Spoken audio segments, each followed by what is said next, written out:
everyone. Welcome to Gallery 222. We're going to give you just a snippet of Enchanted Menagerie that I have put together with three amazing artists.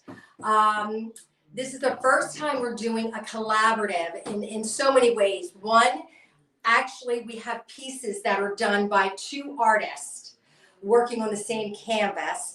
And then we have another collaboration with an interior designer who stylized everything. So super, super excited. I'm going to introduce everybody and then I'm going to have them run with it because it's just so enriching what they have to say about their art and then everything else. So Jan Wier is here, Rachel Altschuler, and Andrea Cummins-Disbro. We're going to start with Jan because a few of her paintings are in here. So go ahead.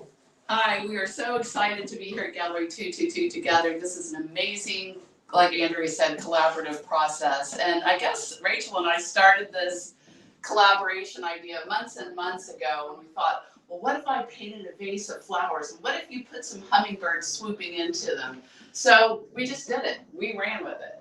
And this painting that's featuring here is called Andrea's Hummingbirds.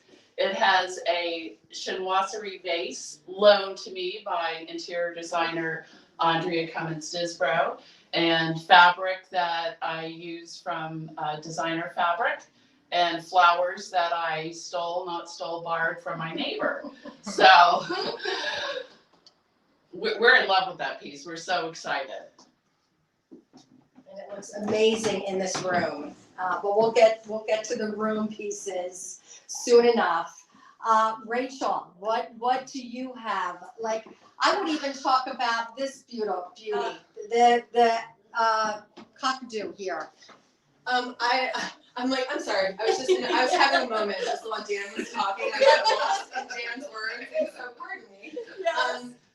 I think for me personally, I'm just so excited about this show. It's my first time showing in oils locally, and so this has just like been so fun for me. It's kind of feels like a lot of firsts, and so I think that's super exciting. It's obviously Jan and I's first time collaborating together. Working with Jan is honestly such a pleasure for me personally, and because we have the friendship established besides the fact that we're both artists in show together, so that part was fun. I'm so excited to be working with Andrea. I'm like bursting with excitement over all of the vignettes. I'm like, I can hardly stand it how excited I am. But anyway, so I'm just super excited about the whole thing. I can't wait to share it with everybody. Before we start, sorry, Sarah, I have a question. We don't often see collaborative work by artists. So can you guys tell us how you go about doing something like this?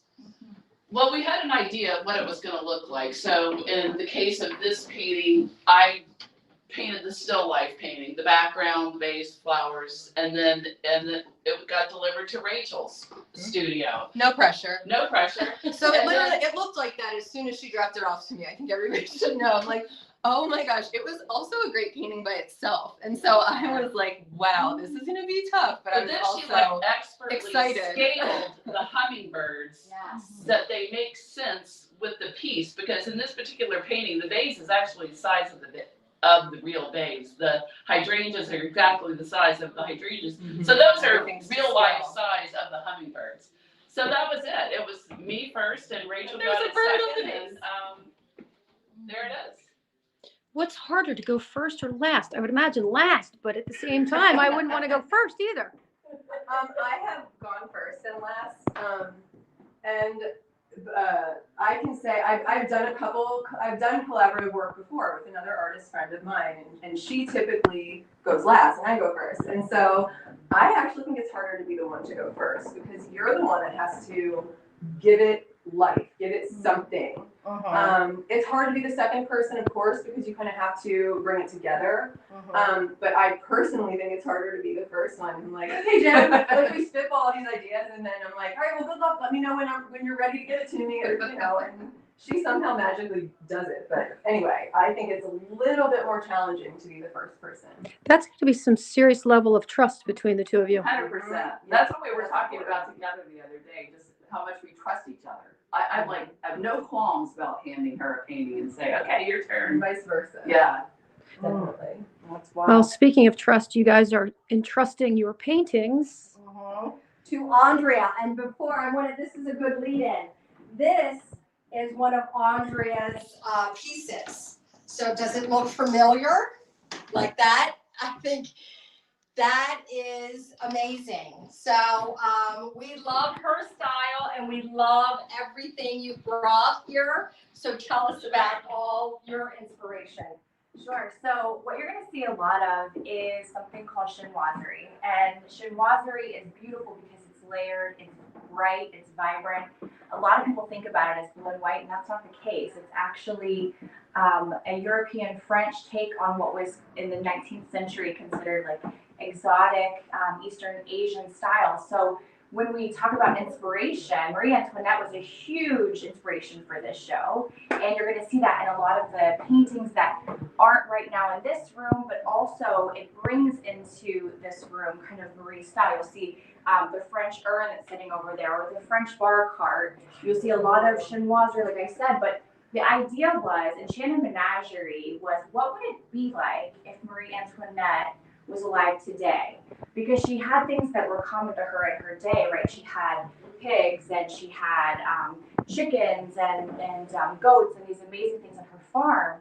But if she were alive today, she'd also probably have exotic animals like zebras and tigers and cockatiels and all of these other pieces. And so that's where we wanted to incorporate the old idea of what it means to be like a French trendsetter with new ideas of what does it mean to incorporate a lot of color into the pieces. So it's a bit of a play, and I love that we all got to work together because Rachel and Jan really built these beautiful, I as a designer don't always get to work with amazing artists this amount of art. All right, this is like a dream come true. So being able to have these pieces behind the actual decor that's been curated just takes it to another level. And you'll see everything is layered, right? So everything is meant to be layered in your home. And I think that's what's important when you look at the art, when you look at the decor, is how can you take a piece and start building on it over time. So that's You talked a little bit about, and I never heard the word maximalist. Yes, explain that. I thought that was fascinating. Sure. So you all are probably very familiar with the gray and white and black trend that has happened to, especially in the U.S. Decor and style. It's actually not as common abroad. But because of our friends Joanna and Chip Gaines, they were awesome and they brought some contemporary farmhouse to us. We all went nuts over it, and now our houses are all gray. So the kind of new trend that's happening is maximalism. More is more in decor, and it's really about building on pieces of the past, and you'll also see new pieces. So it's a really great way for you to not throw out everything, right, but build on what you have today. I love that. And I just love the layering idea. I just feel that, like you said, everything's been so white and stark, that we're starved for some color in our houses. Yeah. Right, Pop? Yeah. And different textures and different subjects. Yeah. Not everything needs to be matchy-matchy. Thank you. So that is a great point, because I do think 5-10 years ago everything became matchy, and now what's awesome is that it doesn't intentionally. You're trying to disrupt and create eclectic looks. So using the old that you might have in your house and adding it with new pieces, you can mash things up. Well, now in each room you have multiple vignettes, Yes, correct? little So you need to vignettes. come Yeah. to see. I do not want to show everything. You need to come out. It's too good. You gotta We go see it. we are open tomorrow from 11 to 5. We go online live at 7 a.m. for the art. You need to come into the gallery if you're interested in any of Andrea's pieces, and you can leave with it. So, but you need to be in person to buy any of Andrea's stuff. So, but set your alarm, because this art the artists have been contacted, I have been contacted, and we're opening up at 7 a.m. Online. So then we have this Enchanted Menagerie reception, this garden reception. It's going to be fun. I have a tent that's going to be set up outside. It's going to be a gorgeous night. I really feel like this is like we're ready for this. We're ready for this. And the gallery, for those who come every month, it's going to look really different. So I think it's refreshing. So it's definitely worth coming out. A must see. Yes.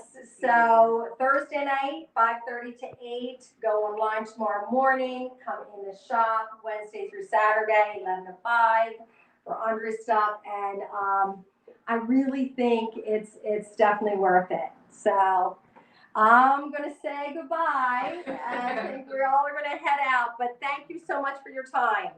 We'll hope to see you.